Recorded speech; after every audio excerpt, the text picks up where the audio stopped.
አንዳንዶቹ ህወሓት ከዚህ በፊት በውጊያ ተጠቅሞባቸው የማያውቁ መሳሪያዎች፣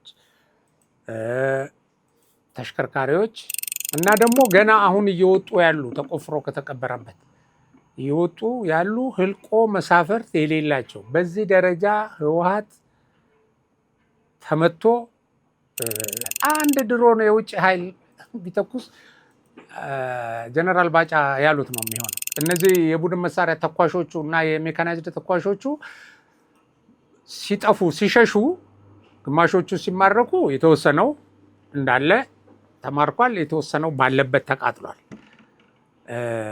ይሄ በእጅጉ ስለቆጫቸው በእጅጉ ስላንገበገባቸው በጣም ተደጋጋሚ የሐሰት መግለጫ እየሰጡ ነው። እንደውም አንድ መግለጫ ሰምታችሁ እንደሆነ ያው ድሉም መካድ ስለማይቻል መቀሌ ውስጥ የግለሰብ ቤት የፍስሐ መንጁስ ቤት ተሰብስበው ነበር። የቲፒኤልኤፍ የፖለቲካና ወታደራዊ አመራሮች ተሰብስበው እነማን እንደተሰበሰቡ በስም ዝርዝር የሱዳን ኃይል እኛ ከቲፒኤልኤፍ ጋር ስንዋጋ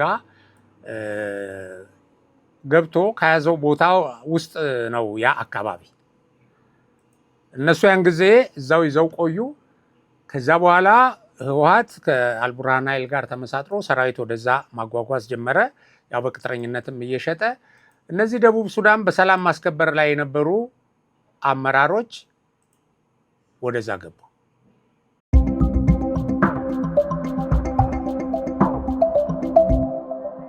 ሰላም ጤና ይስጥልኝ። የሀቅና ሳቅ ሚዲያ አድማጭ ተመልካቾቻችን እንደምን አላችሁ? እነሆ የሰዓቱን መረጃ ለትንታኔ የመረጥኩትን ርዕሰ ጉዳይ ከመረጃዎች ውስጥ ማለት ነው ይዤላችሁ ቀርብ ያለው። ያው የመጀመሪያ የማደርገው ይሄ ሸረሪና እና አካባቢው ላይ የተፈጸመው የኢትዮጵያ መከላከያ ሰራዊት የጸረ ማጥቃት ውጊያና የተገኘው ውጤት ያው በመንግስት በኩል መግለጫ አልተሰጠም። መግለጫው ምታ በዝምታ አይነት ነገር ሆኗል እና በዚህ ምክንያትም የተለያዩ ወሬዎች ይወራሉ። ግን ያው እየሾለኩ የሚወጡት መረጃዎች ያው የድሉን ከፍተኝነት የድሉን ትርጉም ለኢትዮጵያ ያለውን ጠቀሜታ እና ኢትዮጵያ ሊደርስባት ከሚችለው ከባድ ጉዳት የታደገ ኦፕሬሽን ከታቀደላት ማለት ነው እና እንደሆነ ነው የሚነገረው። እንግዲህ ይሄ ውጊያ ምንም ጥርጥር የሌለው በኢትዮጵያ አሸናፊነት ብቻ ሳይሆን በኢትዮጵያ እጅግ ከፍተኛ አሸናፊነት ነው የተፈጸመው እና ከፍተኛ አሸናፊነት ወይም የአሸናፊነት ትርጉም ብዙ ጊዜ ያው በውትድርና የሚለካው አንድ የጠላትን ዓላማ በማኮላሸት ነው። የጠላትን አልሞ የተነሳበትን ግብ ወይም ሊያስመዘግብ ያሰበውን ድል በድሉ ሊያሳካ ያሰባቸውን ፍላጎቶቹን ማምከን ነው አንዱና ትልቁ። ከዚህ አንጻር ሲመዘን በጣም ስኬታማ ነበረ። አካባቢው ላይ የጽምዶ ትስስር ፈጥሮ ያ ወደፊት የመጣው ኃይል አርሚ 7 አርሚ 15 ደግሞ በዚህ በዛው አጎራባቸው ነው በኤርትራ ድንበር በኩል በኦምና ሀጀር አቅጣጫ አርሚ 7 እና ከአርሚ 7 ጀርባ ያሉ ኃይሎች ደግሞ ከሱዳን ጋር በሚዋሰኑበት ስለተከፈተ ይሄ ሁመራን መያዝ ብቻ ሳይሆን አሁን ዘግይተው የወጡ መረጃዎች እንደሚያመለክቱት በዛ በኩል ወደ ቤንሻንጉል አቅጣጫ ከሚደረግ ኦፕሬሽን እና ወደዛ ለመስፋፋትና ለመተሳሰር እንዲሁም ከፋኖ ከቅማንት ጋር ለመተሳሰር እቅድ ይዞ የነበረ መሆኑ አንዳንድ ቀደም ብለው በጉዳዩ ላይ የራሱ የህወሓት ሰዎች ሲሰጡ የነበረውን ትንታኔ ወደኋላ በመሄድ ማየት ተችሏል። አሁን አንድ ቪዲዮ ላይ ያየሁት ምንድን ነው ይሄ መተማ አካባቢ የቅማንት ከፍተኛ ኃይል አለ።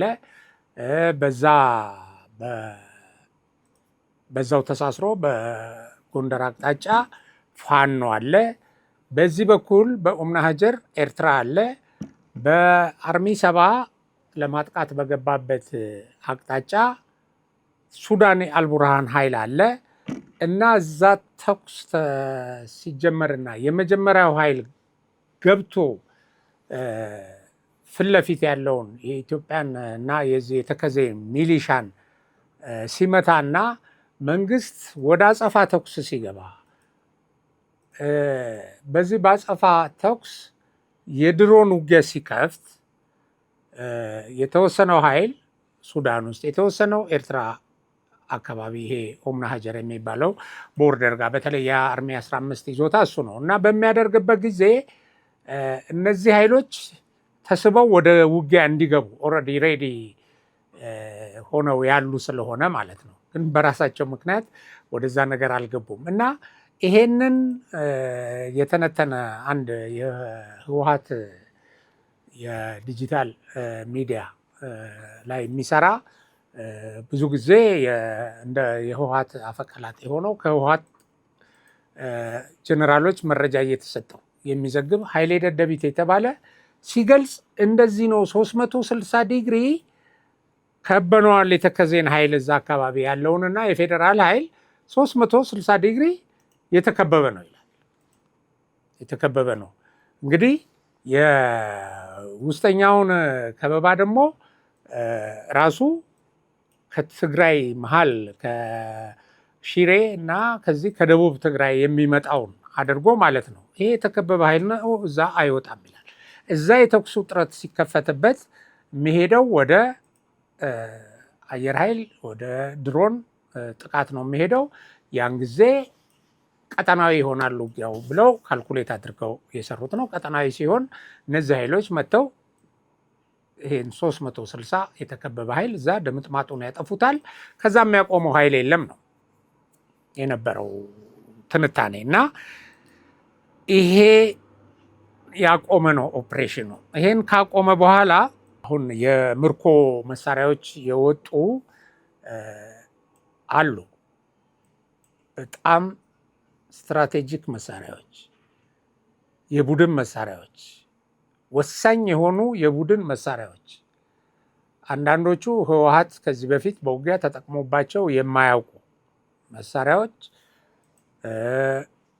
ተሽከርካሪዎች፣ ያው ሰራዊት የሚያጓጉዙ ለምን ይሄን የግንባር ኦፕሬሽን እንደጨረሱ ያው ፈጣን ንቅናቄ አድርገው ወደ ተለያየ አካባቢ ሄደው ለመምታት የተዘጋጁባቸው እና ደግሞ ገና አሁን እየወጡ ያሉ ተቆፍሮ ከተቀበረበት እየወጡ ያሉ ህልቆ መሳፍርት የሌላቸው በዚህ ደረጃ ህወሓት ተመቶ በአንድ አውደ ግንባር ይሄን ያህል ምርኮ ተማርኮ አያውቅም። ምናልባትም በብዙ ውጊያዎች ላይ በብዙ ሌላ በቀጠናውም በዓለም አቀፍም በተደረጉ ውጊያዎች ላይ በዚህ ደረጃ የመሳሪያ ክምችት በዚህ ደረጃ ምርኮ በጣም ነው አስገራሚ የሚያደርገው ኦፕሬሽኑን እና ይሄ የተጠና ኦፕሬሽን ምንም አይነት እንቅስቃሴ ማድረግ እንዳይችሉ ተደርገው አሁን ግማሹ የድሮን ጥቃት ምናምን ይላል። ነገር ግን እሱ ወደፊት የሚገለጽ ነው። በመሰረቱ በምን አይነት መሳሪያ ይሄ ጥቃት እንደተፈጸመ እንግዲህ አንዱም የመንግስት ዝምታ ቀጣይ ስለሚሆን ይሄ ኦፕሬሽን አሁን ኦፕሬሽኑ እንዴት እንደተፈጸመ ምን አይነት ትጥቅ ስራ ላይ እንደዋለ ምን አይነት የተኩስ ኃይል እንደተጠቀመ መግለጽ አልፈለገም፣ አልፎከረም። ግን ድል አድርጓል በከፍተኛ ደረጃ እና ይሄ ነው ከዛ በኋላ ይሄው አሁን ቅድም የጠቀስኩላችሁ ኃይሌ ደደቢት ወጥቶ ምን አለ? ይሄው እነዚህ ሰዎች የሱዳን መሬትም ላይ ውጊያ አድርገዋል። ወደ ኤርትራም አርሚ 15 የነበረው በኤርትራ በኡምና ሀጀር አቅጣጫ ነው። ወደዛም ተኩሰዋል ይላል። አጽንኦት ሰጥቶ ይናገራል። ወደዛም ተኩሰዋል፣ ወደ ሱዳንም ተኩሰዋል። ሱዳን መሀልም የሆነ ኃይል ደግሞ ሲገሰግስ የተመታለ እዛም ተኩሰዋል። እንኳን ተኮሱ ይላል። ይሄን ዓለም ያውቀዋል። እና እነዚህ የተተኮሰባቸው ኃይሎች ዝም ብለው አይቀመጡም ይላል። ግን ዝም ብለው ተቀምጠዋል። ዝም ብለው ነው የተቀመጡት። እና ኤርትራ ለምሳሌ አልተኮሰም ይላል። እሱ ራሱ አልተኮሰም ይልና እንደውም ይወቅሳቸዋል። እነዚህ ኃይሎች የትግራይን ሰራዊት ከፊት ለፊት ሆኖ እንዲሞት መስዋዕት እንዲከፍልላቸው የሚፈልጉ እንጂ ራሳቸው ወደ ውጊያ ገብተው የሚፈለግባቸውን ድርሻቸውን ሊያበረክቱ የሚፈልጉ አይደሉም። ይሄን አላሳዩም። ግን ደግሞ ሆን ብለው አጥንተው የሆነ ጊዜ ግን እንዲህ ተደፍረው ዝም አይሉም፣ ይዋጋሉ ብሎ ይጠብቃል። ያው እንትን ብሏቸዋል። እንኳንም አልተኮሰ አይተኩስም ሻዕቢያ እንኳንም አልተኮሰ በቃ መጥፊያው ነበር የሚሆነው። ያው ጀነራል ባጫ የሰጡትን መግለጫ ሰምታችኋል። ውጊያ ከተጀመረ አሉ ይሄ ጽምዶ ትልቁ ውጊያ ቀጠና አድርጎ መርጦ የነበረው ትልቁ የሚተሳሰርበት ቦታ ይሄ ምዕራብ ትግራይ ነበር። ምዕራብ ትግራይ የሚሉት እነሱ ይሄ አሁን ሸረሪና ምናምን አካባቢና በዚህ በኡምና ሀጀር እና አጠቃላይ በሱዳን ቦርደር እና በኤርትራ ቦርደር እዛ ጋር ነበረ የታቀደው። ይሄ ውጊያ ከዛ ተነስቶ እንደነገርኳችሁ እስከ ቤንሻንጉል ጉሙዝ ይሄዳል። ትስስር እስከ ህዳሴው ግድባችን ይሄዳል። የዚህ ኤሪያ ኢንተረስት ያላቸው ኃይሎች መሳሪያ አጉርፈዋል ለዚህ በጣም በሚገርም ሁኔታ። እና ይሄ መሳሪያ ከዚህ በፊት እዛው አካባቢ የመሳሪያ ዕድል ሲደረግ ስብሰባ ሲደረግ ምናምን የወጡ ቪዲዮዎች አይቻለሁ እኔ። እና ይሄ ተጨማሪ ትጥቅ ይሄ በጣም ዘመናዊ የሆነ ትጥቅ ለነዚህ ለጽምዶ ኃይሎች በተገቢ ሁኔታ አልታደለም። በተከዝኖ ያለ ነው አብዛኛው። የተወሰነው ደግሞ ሊዋጉበት ጠምደውታል። የተጠመደው በተጠመደበት ነው የተቃጠለው። እነዚህ የቡድን መሳሪያ ተኳሾቹ እና የሜካናይዝድ ተኳሾቹ ሲጠፉ ሲሸሹ፣ ግማሾቹ ሲማረኩ የተወሰነው እንዳለ ተማርኳል፣ የተወሰነው ባለበት ተቃጥሏል። ይሄ በእጅጉ ስለቆጫቸው በእጅጉ ስላንገበገባቸው በጣም ተደጋጋሚ የሐሰት መግለጫ እየሰጡ ነው። እንደውም አንድ መግለጫ ሰምታችሁ እንደሆነ ያው ድሉም መካድ ስለማይቻል ስታሊን ገብረስላሴ የሰጠው ፖስት ያደረገው ላይ ይህን የሸረሪናው ውጊያ ከኢትዮጵያ ሰራዊት በኩል ሆነው የመሩት ስማቸውን እያወጣ ማለት ነው የተጋሩ የጦር አዛዦች ናቸው ይልና እንደውም ድል አድራጊ እንትናቸውን የውጊያ አቅማቸውን ድሮስ ተጋሩ ብሎ የውጊያ አቅማቸውን ያወጣል። አሳፋሪ ትንታኔ ነው የሰጠው።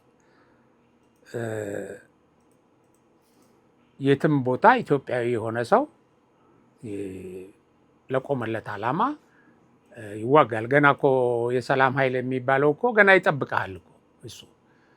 ስለዚህ ጀግና ሊሆኑ የቻሉት ተጋሩ ስለሆኑ ነው የሚል እንደምታ ሊሰጥ ይፈልጋል። ኦፍኮርስ እዛ ውጊያ ላይ የተሳተፉ አሉ። እሱ እንደጠቀሰው እንደ አማረ ባህታ ያው እሱ እዛ ግንባር ላይ መኖሩን ስለሚያውቅ ነው የጠቀሰው እንጂ የተለየ መረጃ ለስታሊን የሚያቀብል ስላለ አይደለም። እንደሱ ለማለት ይፈልጋል። እሱ በዝርዝር እንደደረሰኝ ከጠቅላይ ሚኒስትር ቢሮ እንደደረሰኝ ከመከላከያ ሚኒስቴር ያሉ መረጃዎች እንደሰጡኝ ምናምን እያለ የሚቀላምድ ነው። ኤኒዌይ ይሄ ለብዙ ምርምር አያስፈልግም። እዛ ግንባር እዛ የነበረ የሰራዊት ኃይል ውስጥ የነበሩ አመራሮች አሉ። ውጊያው ግን በአጠቃላይ የሚመራው በስትራቴጂክ አመራሩ ነው። እነዚህ ሰዎች ኦፕሬሽናል አመራር አለ፣ በስትራቴጂክ አመራር እና በሌላው በተዋጊው ወይም በአዋጊው መካከል። ስለዚህ ስትራቴጂክ አመራሩ ያወጣው የውጊያ ስትራቴጂ በጣም በጣም የሚደንቅ ነው። እንግዲህ ከዚህ ጋር ተያይዞ ውጊያ ቢከፈት ውጊያው ብዙ ነገር ይቀይራል፣ የአካባቢውን ጂኦግራፊ ይቀይራል፣ ሻዕቢያ የሚባል ላይ አይኖርም፣ ኤርትራ የሚባል መንግስት አይኖርም ብለው ጀነራል ባጫ እንትን ነው የሰጡት ነበረ እዛ ቢቢሲ አማርኛ ላይ። አሁን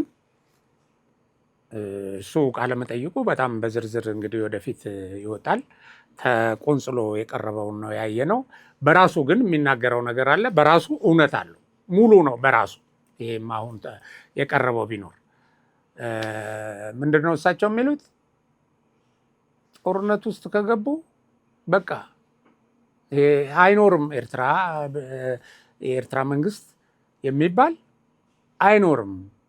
ውጊያው የአሁን ያለው የዘመናዊ ውጊያ እና ኢትዮጵያም ዝግጅት ያደረገችበት ውጊያ ይሄ ደጀንና ግንባር አይኖረውም። ደጀንና ግንባር አይኖረውም ኢን ሴንስ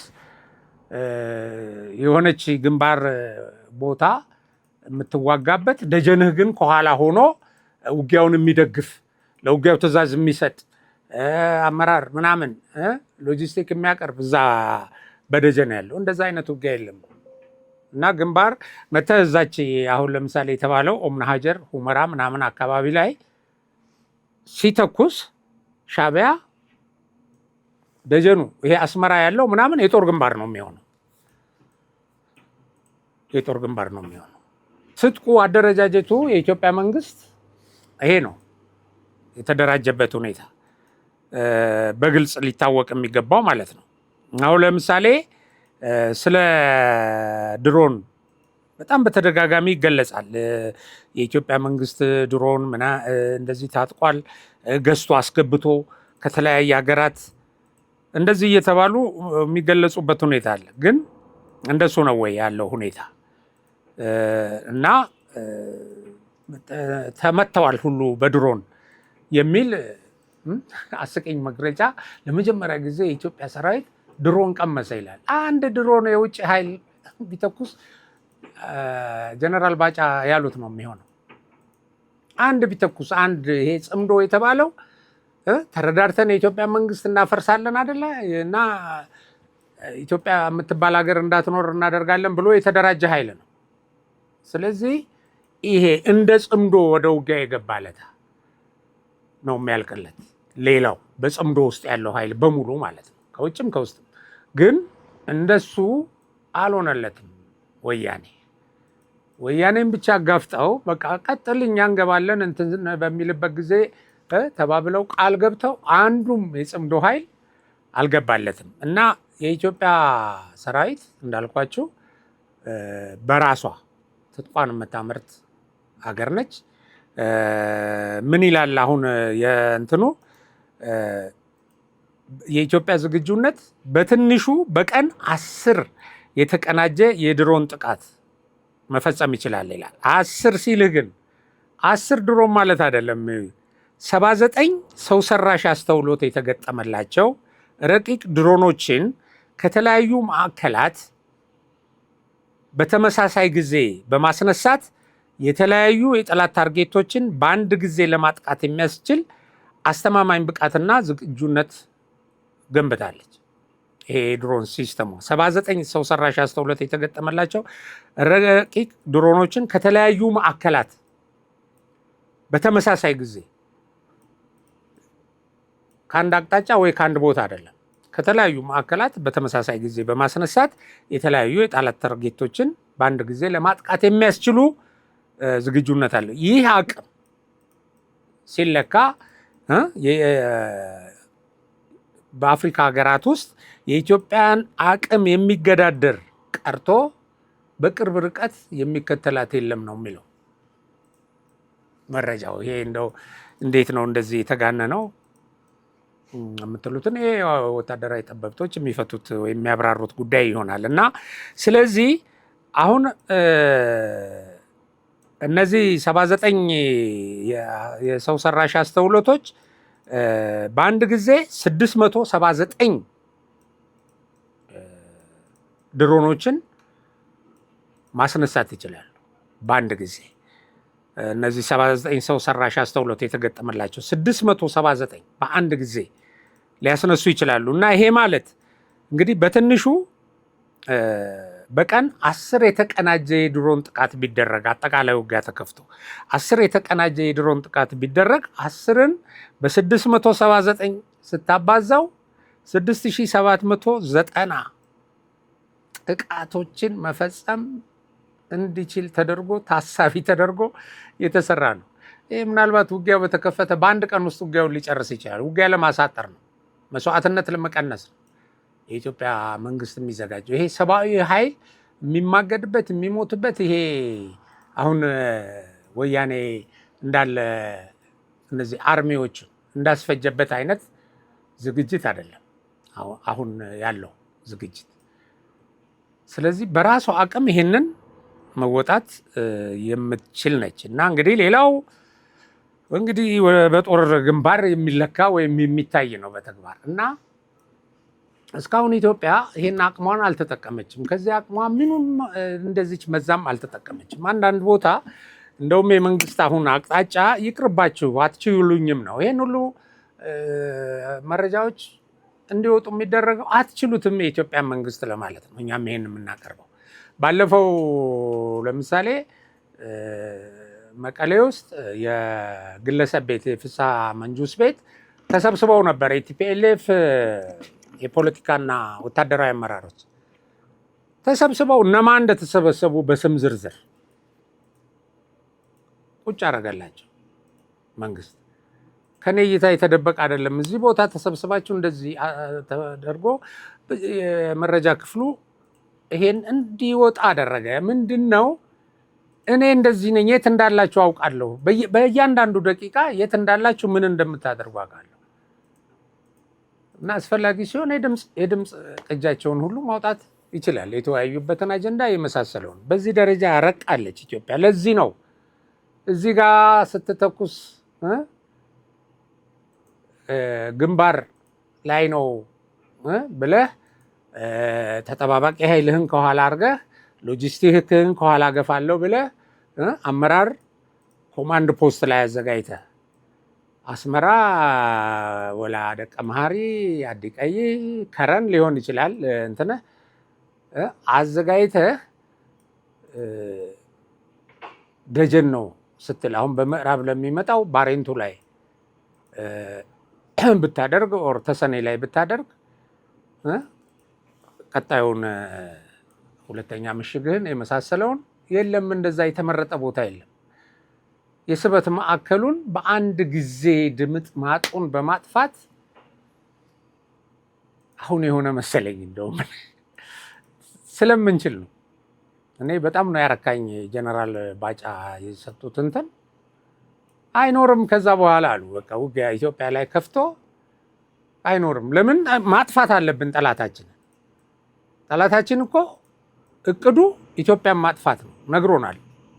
ኢትዮጵያን ሰላም እንዳታገኝ ማድረግ፣ የኢትዮጵያን ሀገረ መንግስት ማፍረስ የመሳሰለው ነው። ከዳር እስከ ዳር አልሞ የተነሱበት ጉዳይ ነው። ያው ውስጣችን ሰላም እንዳይኖር የሚበጠብጡ መሳሪያ የሚሰጡት አሁን እነዛ የተከማቸው መሳሪያዎችንም ስታዩ ኢትዮጵያን ለማጥፋት ያን ያህል መሳሪያ አስገብተዋል እነዚህ ጠላቶቻችን። ስለዚህ ላኪው የሆነ እንትን ያ የጽምዶ ቅንጅት የሆነ በቃ የኢትዮጵያን ለማፍረስ ፊሽካ ተነፍቶ ወይም ነገ ይደረጋል ብለህም ዛሬ ትመታለህ። ባይዘወይ ነገ ይደረጋል ብለህ እኮ ወደ ቅድመ ግንባር አሰላለፍ ስታደርግ ይመታል። ምክንያቱም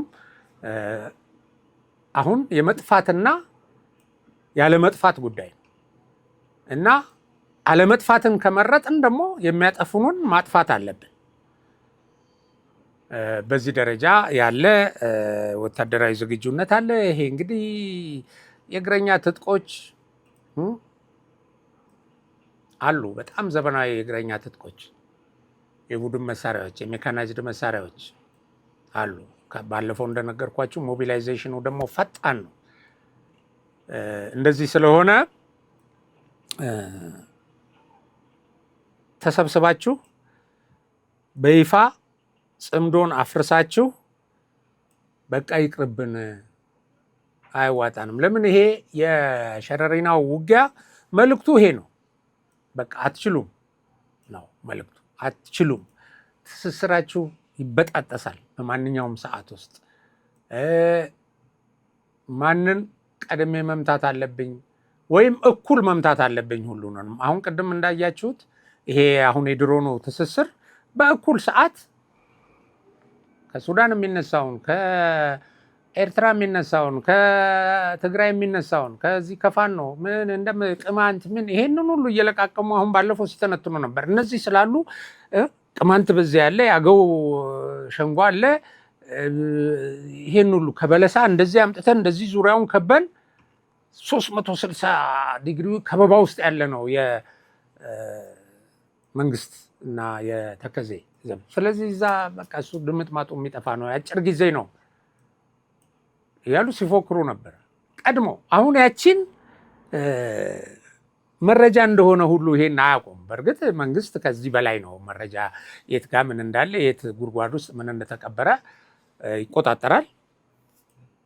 የሳተላይት ድሮኖች ቅኝት እኮ ሲያደርግ እንግዲህ እነዚህ ሳተላይት መረጃ የተገጠመላቸው ናቸው ድሮኖቹ። ስለዚህ በዚህ ውስጥ እያንዳንዱን የት ጋር እንደተቀመጥ የት ጋር ክፍት ቦታ እንደሆነ ቤት ቢገባ ቤት ቢመታ ከዛ በኋላ ወዴት ልትሸሽ እንደምትችልና ያን የምትሸሽበትን ደግሞ ዘግቶ እንደሚያጠቃ ያህል በቴክኖሎጂ ረቀቀ እኮ አልኩ። በቃ እና ከዚህ ኃይል ጋር ነው በአጭር ጊዜ ያጠፋዋለሁ የምትለው ይሄንን ኃይል ነው። በጣም ስህተት ነው። በጣም የተሳሳተ ትንተና ነው። ትንተናችሁ ሁልጊዜ እንደዚህ ነው። እና የሸረሪና ኦፕሬሽን እንግዲህ ወደፊት ይወጣል። ምን ነበር የጠላት ዓላማ? እንዴት ነበር? ምን ያህል ኃይል ነበር በዛ ያሰለፈው? ምን አይነት መሳሪያዎችን ነበር የጠመደው? ከሌሎች ጋር የነበረው ቅንጅት እንዴት ነው? ግን እነሱ እንዴት ነው ወደ ቅንጅት ያልገቡት? ይሄ ይወጣል እና ይሄ ከቅርብ ጊዜ ወዲህ እንግዲህ ጽምዶ በተሰኘ ህብረት የተሰባሰቡ ታጣቂዎች ማዕከል ነው ሸረሪና። የጽምዶ ማዕከል ነው። የእንትኑን ከፍተኝነት የምትረዱት ይሄን ነው እና እንትኑ ትልቁ የመሰባሰቢያው መጣመጃው ሎጂስቲክ ድጋፍ ማግኛው ከዛ ደግሞ እዛ ኦፕሬሽን ሲከፈት እንግዲህ ይሄ በጦርነቱ ጊዜ እኮ በ2013 የሱዳን ኃይል እኛ ከቲፒኤልኤፍ ጋር ስንዋጋ ገብቶ ከያዘው ቦታ ውስጥ ነው ያ አካባቢ። እነሱ ያን ጊዜ እዛው ይዘው ቆዩ። ከዛ በኋላ ህወሓት ከአልቡርሃን ኃይል ጋር ተመሳጥሮ ሰራዊት ወደዛ ማጓጓዝ ጀመረ። ያው በቅጥረኝነትም እየሸጠ እነዚህ ደቡብ ሱዳን በሰላም ማስከበር ላይ የነበሩ አመራሮች ወደዛ ገቡ። አሁን ግማሾቹ ቆስለዋል፣ ግማሾቹ ፈርጥተዋል። ለነገሩ ከፊት ጦሩን አሰልፈው ነው እንጂ እንትን የሚሉት ግማሾቹ ኤርትራ ውስጥ፣ ግማሾቹ ሱዳን ውስጥ ተደብቀው ነው ውጊያ የሚመሩት። ሌሎቹ ያው እንደምታውቁት ትግራይ ውስጥ ናቸው። ዞሮ ዞሮ ቅስማቸውን የሚሰብር እንትን ነው የደረሰው እና ይሄ ጽምዶ ለተሰኘው ህብረት የተሰባሰቡ ታጣቂዎች ማዕከል መሆኑን አስቡ፣ የእንትኑን ግዝፈት ለመረዳት እና ይሄ የሸረሪና የጦር ማዘዣ እንግዲህ ከኋላ ጀርባውን ወደ ሱዳን አድርጎ ገባ ወጣ የሚል ግጭት አልፎ አልፎ ያስተናግድ ነበር። ኢትዮጵያ ጦርነት በነበረችበት ወቅት ያው ሱዳን የወሰደው እንትን ነው እና ግጭቱን በሚፈልጉ የውጭ ኃይሎች የመሳሪያና የሎጂስቲክ ከፍተኛ ድጋፍ ቀርቦ የሜካናይዝድ ኃይል ማደራጀት ስራ እየተሰራ ነው። ኦፍኮርስ የተወሰነ የሜካናይዝድ ኃይል ነበር እና እንግዲህ የሸረሪናን ኦፕሬሽን ትልቅ የሚያደርገው ይሄ ነው። ይሄን ስታዩት ማዕከልነቱ እና የሸረሪና ኦፕሬሽኑ ጉዳዩን የያዘው አካል እንግዲህ በቪዲዮ በምስክሮች እና እቅዱን ባሰሉት ባለሙያዎች ተደግፎ በዝርዝር ቢቀርብ ሀገራቸውን ለሚወዱ ሁሉ ከምን ጉድ ከምን አደጋ ነው ያወጣን ያ ኦፕሬሽን ብለው የኢትዮጵያ መከላከያ ሰራዊትንና እዛ አካባቢ ያለውን የሚሊሻ ኃይል በጣም የሚያደንቁበት እና በታሪክ የሚወሳ ነው። ይሄ ዝም ብሎ የሚገለጽ አይደለም። እና አሁን ያው በሽርፍራፊ መረጃ እንግዲህ ስጋና ደም እየተላበሱ የወጡት የማህበራዊ ሚዲያ ዜናዎች ከሚገልጹት በላይ ነው ታሪኩ እና ለማስተማሪያነት ራሱ ለወታደራዊ አካዳሚዎች ማስተማሪያነት የሚውል ኦፕሬሽን ይሄ ነው። እንግዲህ ይሄን በዚህ እንዳለ ኢትዮጵያ በብዙ መንገድ ነው ውጊያ እየተደረገባት ያለው። በጣም በብዙ መንገድ ነው። አንዱ ያው በመሳሪያ ነው። ይሄ በመሳሪያ የሚደረገውን ውጊያ የሚደግፍ ደግሞ አመፅ ሊያስነሳ አንድነትን የሚያመጣ የኢትዮጵያን ሕዝብ የሚያስተሳስር ሰላምን የሚያሰፍን ጥረት ሁሉ እንዳይሳካ አሁን እንደዚህ እንደ ብሔራዊ ምክክሩ እንዳይሳካ የሚሰራ የፕሮፓጋንዳ ኃይል አለ። የአመፅ ለማነሳሳት ደግሞ ቅስቀሳ የሚያደርግ በፖለቲካ ፓርቲ ስም አለ። የፖለቲካ ፓርቲነትን እንደ ሽፋን በመጠቀም ያው የታሰሩ አሉ። ባለፈው ከጠላት ጋር በቀጥታ ትጥቅ ካነሳው ጋር ትስስር ያላቸውና በትጥቅ ነው የኢትዮጵያ ችግር የሚፈታው የሚሉ በቁጥጥር ስር ዋል። አንዱ ይሄ ነው። አንዱ የውጊያ ግንባር ይሄ ነው በመሀል እየተደረገ ያለው። ሌላው የውጊያ ግንባር ደግሞ ኢኮኖሚ ሳቦታጅ ነው። ኢኮኖሚ ሳቦታጅ በዚህ በማደግ ላይ ባለች ሀገር የኢኮኖሚ ሪፎርም ተካሂዶ በዚህ የሀገሪቱ ኢኮኖሚ እንዲያድግና ህዝቡ ከድህነት እንዲወጣ ጥረት በሚደረግበት ወቅት እዚህ ላይ የሚሰሩ ደግሞ የተከፈቱ ጦርነቶች አሉ እና አሁን በአመራር ደረጃ ያሉ የኢኮኖሚ ሳቦታጅ ሲሰሩ ሲዘርፉ የነበሩ ሁለት ነገር ነው። አንዱ ኪሳቸውን ያደልባሉ በመዝረፍ፣ ሁለተኛ ህዝቡ በኑሮ እንዲደቅ ያደርጋሉ። ሸቀጦች ዋጋ እንዲንር፣ ገንዘብ ከገበያ ላይ እንዲጠፋ፣ የኢትዮጵያ ብር እንዲወድቅ እና እንዲጋሽብ እንደዚህ ሲሰሩ የነበሩ ሰዎች ናቸው። ማለት ሲሰሩ የነበሩ ሰዎች በቁጥጥር ስር ውለዋል እና አንዳንዱን ስትገምቱ እንግዲህ ትልቅ ኃላፊነት ተሰጥቷቸው አመራር ላይ የነበሩ ሰዎች ለምሳሌ እንደው አንዱ ለመጥቀስ የኢትዮጵያ ፌዴራል ፖሊስ የጉምሩክ ኮሚሽን ምክትል ኮሚሽነር የሆኑትን አቶ አዘዘው ጫኔን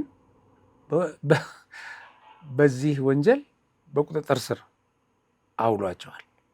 እንግዲህ በዚህ ዜና የሀገሪቱን የፋይናንስና የጸጥታ ተቋማት በእጅጉ ያስገረመ ነው። ይሄ ምክትል ኮሚሽነሩ በቁጥጥር ስር የዋሉት ህገወጥ ንግድንና የኮንትሮባንድ ዝውውርን የመቆጣጠር ኃላፊነት ያላቸው ናቸው። ኮሚሽነሩ ይህን እንዲቆጣጠሩ ተቀምጠው ኃላፊነታቸውን እንዲወጡ ሲጠበቅ የኃላፊነት ወንበራቸው ላይ ወይም ያንን ተገን በማድረግ በተቃራኒው መንግስትን ለከፍተኛ ኪሳራ የዳረገ የተደራጀ ወንጀል ፈጽመዋል ብሎ ፖሊስ ከሷቸዋል። ያው በሳቸው ስር ያሉም እንደዚሁ በተለያየ ኃላፊነት ላይ ያሉ በርካታ ሰዎች ተይዘዋል እና ወደ 91 ሰዎችን ነው አሁን መንግስት በቁጥጥር ስር ያደረገው በኃላፊነት ላይ ያሉ እና መዋቅራዊ ነው። ይሄ እንግዲህ ከኃላፊው ጀምሮ ይሄንን ሲስተም ዘርግቶ እያደረገ ካለ በጣም አስቸጋሪ ነው ለመቆጣጠር እና በዚህ ምክንያትም ለብዙ ጊዜ ሲዘርፉ እና ሀብት ሲያካብቱ ኢትዮጵያን ደግሞ በኢኮኖሚ ሳቦታጅ ሲያደቁ ይሄ እኮ መቶ የሚያርፈው ይሄ በቃ ድሃው ላይ ህዝቡ ላይ ነው የሚያርፈው። በመግዛት አቅሙ ላይ በመሳሰለው ላይ ነው ችግር የሚያመጣው። ገበያ ውስጥ የዋጋ ንረት እንዲፈጠር ነው የሚያደርገው። የኑሮ ልዩነቱን ጋፕ ነው የሚያሰፋው እና ድህነትን በከፍተኛ ደረጃ ነው የሚያሳድገው። ከዛ የህዝብ ምሬት ይከተላል። እነዚህ ግን በአንድ በኩል ኪሳቸውን ያደልባሉ፣ በሌላ በኩል ደግሞ የቆሙለትን ኢትዮጵያን የማጥፋት ዓላማ ተልዕኮ ያሳካሉ። እና አሁን ይሄ ሰውዬ አቶ አዘዘው ጫኔ የጉምሩክ ኮሚሽን የህግ ተገዥነት ዘርፍ ኃላፊነታቸውን የጉምሩክ ኮሚሽን የህግ ተገዥነት ዘርፍ ምክትል ኮሚሽነር። ታዲያ የህግ ተገዥነትን ተግባር እንዲያከናውን የተቀመጠ ሰው ህግ ሲጥስ ምንድን ነው የሚባለው? እና ምክትል ኮሚሽነር ሆነው ሲያገለግሉ ቆይተዋል። አሁን ላይ ግን ሀገርን ከኢኮኖሚ አሻጥር ከመጠበቅ ይልቅ አሻጥሩን በዋናነት የመሩ ሆነው ተገኝተዋል። ፍርጃ ነው እንግዲህ። እና እንግዲህ ከቀረቡባቸው ክሶች እንደ ዋና ዋና ጥቂቶቹን እንመልከትና በገቢዎችና ጉምሩክ አስተዳደር ውስጥ የዘረጉትን ሰፊ መረብ በመጠቀም ወይ መረቡ ነው የተበጣጠሰው፣ በመረቡ ውስጥ ያሉ ሁሉ ናቸው በቁጥጥር ስር ያሉት እና በዚህ እሳቸው በዘረጉት ሰፊ መረብ በመጠቀም ትክክለኛ የግብር ምዘናዎችን በማዛባትና መንግስት ማግኘት የነበረበትን ከፍተኛ ገቢ በማሳጣት የግብር ምዘና ማጭበርበር ወንጀል መፈጸማቸው በዋነኛነት። ከዚህ በተጨማሪ የሐሰት የክፍያ ደረሰኞችንና ህገወጥ ሰነዶችን ወደ ተቋሙ ስርዓት በማስገባት ውጭ ባሏቸው ሰዎች አማካይነት በነጋዴው ማህበረሰብ ውስጥ ባሉ በደላሎች አማካይነት የሐሰት የክፍያ ደረሰኞችን ሪጀክት ማድረግ ሲገባ ይሄን ያቀረቡ ሰዎችን ማሰር፣ በህግ መጠየቅ ሲገባና ትክክለኛውን የግብር የሚጠበቅባቸውን እንዲከፍሉ ማስገደድ ሲገባና የመንግስት ገንዘብ በአግባቡ እንዲሰበሰብ መስራት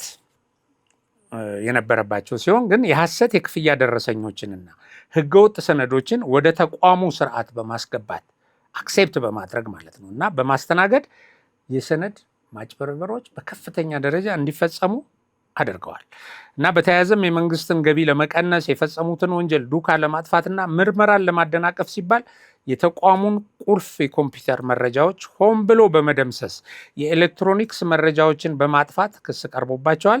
ከዚህ ሁሉ ባለፈ አሁን ላይ ሀገሪቱ ተግባራዊ እያደረገች ያለውን የማክሮ ኢኮኖሚ ማሻሻያ ፕሮግራም ለማስተጓጎል በማሰብ ከኮንትሮባንድ አዘዋዋሪዎችና ከሌሎች ህገወጥ የጥቅም መረቦች ጋር በቀጥታ በመመሳጠር የተደራጀ የኢኮኖሚ አሻጥር መፈጸማቸው በምርመራ መመላከቱን ይላል እና ይህ ክስተት የህግ የበላይነትንና የተቋማትን ታማኝነት በተመለከተ እንግዲህ ጥያቄ የሚያስነሳ ነው። ስለዚህ በጣም ትኩረት ተሰጥቶ ሊሰራ እንደሚገባ ለምን አሁን እነዚህ በዚህ ደረጃ ያሉ ተይዘዋል። ሌሎችም በየመዋቅሩ ደግሞ በሌሎችም አገልግሎት መስጫ መዋቅሮች ውስጥ እኮ ያሉ ህዝቡን በጉቦ ያስመረሩ የመልካም አስተዳደር ጉድለት እየፈጸሙ ህዝቡ መንግስት እንዲማረር እያደረጉ እነሱ ግን ኪሳቸውን የሚያደልቡ እና ህዝቡን ደግሞ ከፍሎም ተገቢውን አገልግሎት እንዳያገኝ የሚሰሩ በጣም በርካታ ናቸው። ያው በብዙ የማህበራዊ አገልግሎት መስጫ ተቋማት በወረዳ በክፍለ ከተማ በምን ስትሄዱ በመሬት አስተዳደር እጅግ በጣም የሚያሳፍር የሚያሳዝን ነው ያለው። የምትሰሟቸው ነገሮች የምትሰሟቸው ብቻ አይደሉም። እኔ አሁን ሰማሁ ብዬ አቋም የሚይዝባቸው አይደለም፣ ግን በተጨባጭ በቃ ምናልባትም ለምንድን ነው በድብቅ እንኳን የማይሰሩ በአደባባይ ሰዎች የሚያለቅሱባቸው ኢቭን ይሄ ልክ አይደለም ተብሎ ከበላይ እንኳን መመሪያ ሲተላለፍ የማይፈጽሙ የማያስተካክሉ ኃይሎች አሉ። እርስ በርስ የተሳሰረ ስለሆነ ይሄ የሙስናው ሰንሰለት እና ይሄንን መንግስት ብዙ መስራት እንዳለበት ነው የሚያሳየው። እንግዲህ በዚህ ጉዳይ ላይ ይሄ የጸረ ሙስና ኦፕሬሽን ተወስዶ በዚህ ድንገተኛ ኦፕሬሽን እንግዲህ ከ3 ተቋማት የተውጣጡ 99 አመራሮችና ሰራተኞች በከባድ የሙስና ወንጀል ተጠርጥረው በቁጥጥር ስር ውለዋል። ትኩረት የተደረገባቸው ተቋማት እንግዲህ አንዱ የስራና ክህሎት ሚኒስቴር፣ የገቢዎች ሚኒስቴርና የጉምሩክ ኮሚሽን ናቸው እና በእነዚህ የተያዙ 91 ሰዎች እና አንዳንዶቹን ደግሞ ስትሰሙ በአካውንታቸውና በቤተሰባቸው አካውንት፣ አንዳንዶቹ በሾፌራቸው በዚህ የተቀመጠ ገንዘብ አለ። አሁን ለምሳሌ አንድ ኤክራም የምትባል ወይዘሮ በዚህ ጉዳይ ላይ አቀባባይ የሆነች በአዋሽ እና በኢትዮጵያ ንግድ ባንክ ከ30 ሚሊዮን ብር በላይ በአካውንቷ ተይዟል። 30 ሚሊዮን ምናልባት ቤት፣ መኪና፣ ሌሎች ነገሮች ገዝታ ሊሆን ይችላል። የሆነ የንግድ ተቋም ላይ አድርጋ ሊሆን ይችላል። በካሽ በባንክ የተገኘ ነው።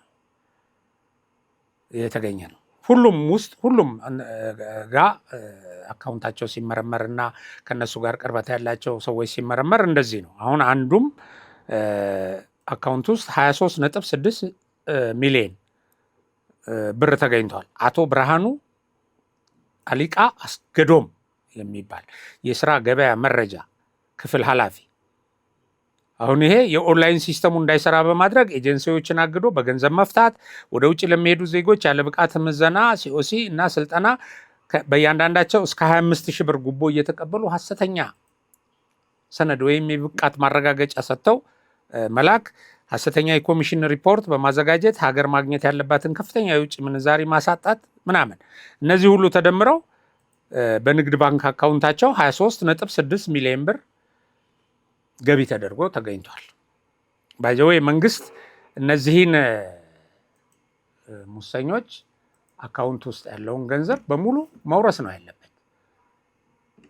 የሀገር ሀብት ነው እና መውረስ የሚወሰደው ቅጣት ከፍ ያለ ሲሆን፣ የሚያሳምም ሲሆን፣ ሰውየው እንዳያገግም አድርጎ የሚያደቀው ሲሆን፣ ሌላው ይቆጠባል ከነዚህ ነገሮች። በነገራቸው ላይ ይሄን የወረስነው መስረቅ ስራ ነው በሚል መመሪያ ተሰጥቶ ወይም በቃ መስረቅን እንደ ተገቢ ስራ የመቁጠር ስነ ልቦና በማህበረሰቡ ውስጥ ቀርጾ በፖሊሲ በመርህ በኃላፊነት ላይ ያሉ ሰዎች እንዲዘርፉ ተፈቅዶላቸው ሲዘርፉ ነበር። በግዢ ላይ ያለ ውድድር ቀደምትነት አግኝተው እንዲገቡ ቃል ገብተው የወሰዱትን ወይም ፈርመው የወሰዱትን ፕሮጀክት ሳይፈጽሙ ገንዘብ ዘርፈው የሚወጡ፣ ተጨማሪ ገንዘብ የሚጠይቁ፣ መሬት በየቦታው ወስደው የሸጡ የመሳሰሉ ይሄን ሁሉ አድርገው ምን ሆኑ ይላል። አሁን አንዳንዱ ይላል ፎቆቹን እያየ እነዚህም ፎቅ የሰሩ ሰዎች ያኔ እኮ አርፈው ቢቀመጡ ውጊያ ባይከፍቱ በቃ ይሄንን እያከራዩ ይኖሩ ነበር። ይሄ በሙሉ የህወሓት ጀነራል የህወሓት ፖለቲከኞች ይሄንን ሲዘርፉ ሀገሪቱን ካዝና ከማራቆታቸው በተጨማሪ የትውልዱን ስነ ልቦና ገለውታል። በቃ ዘራፊነት፣ ሌብነት ስራ ተደርጎ እንዲታሰብ እና ሌላውም እንዲሰማራ በዚህ መስክ እንዲሰማራና ያለ ሀፍረት እንዲሰራ አድርገዋል። በሌላ በኩል ግን አሁን ከነሱ ጋር ትስስር ያላቸው ሰዎች ይሄን የኢኮኖሚ ሳቦታጅ በመስራት አገሪቱን ማዳከምን ደግሞ እንደ አንድ የጦርነቱ አካል አድርገው በስራ ላይ እየዋሉት መሆኑንም ይጠቁማሉ አንዳንድ መረጃዎች። የግል ጥቅምን ማዳበር አንድ ሆኖ በአንድ ድንጋይ ሁለት ወፍ፣ የግል ጥቅምህን ታዳብራለህ፣ ሳቦታጅ ሰርተህ ደግሞ ህዝቡን ታስመረራለህ፣ አገሪቱ በኢኮኖሚ እንድትደቅ አድርገህ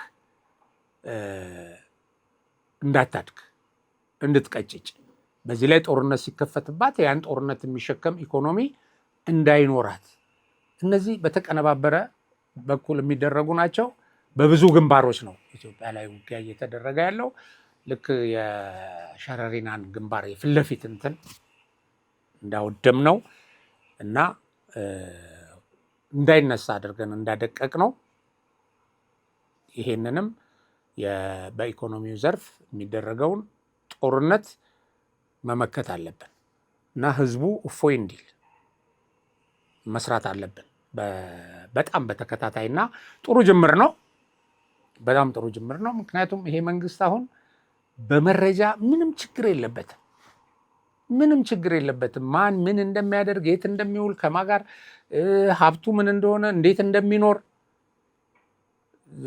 በደንብ በዚህ በኩል የተሟላ ነው የእያንዳንዳችንን እንቅስቃሴ የማወቅ እድሉ። ስለዚህ አሁንም ጠንከር ያለ እርምጃ እንጠብቃለን። እስካሁኑን በማድነቅ እንግዲህ እነዚህ ተዳምረው ኢትዮጵያ ስኬታማ ጉዞ እንድታደርግና ወደ ከፍታ ወደ ታለመላት ከፍታ እንድትደርስ እንመኛለን። ፕሮፓጋንዳዎቹን ተባብረን ማክሸፍ፣ ሌቦቹን ተባብረን ማጋለጥ፣ ለመከላከያ ሰራዊታችን ደግሞ ተገቢ ድጋፍ፣ አክብሮት በመስጠት ይህን ከሰራን ኢትዮጵያ ታሸንፋለች። መጪው ጊዜ ለኢትዮጵያ ብሩህ ነው። በዚሁ የዛሬ ፕሮግራሜን አበቃለሁ። በሌላ ፕሮግራም እስከምንገናኝ ያው ሀቅና ሳቅ ሚዲያችንን ሰብስክራይብ፣ ሼር፣ ላይክ አድርጉ። ፕሮግራማችን ለብዙዎች እንዲደርስም ሼር በማድረግ ኮፒ ሊንክ አግዙን። በሌላ ፕሮግራሜ እስከምንገናኝ ሰላም።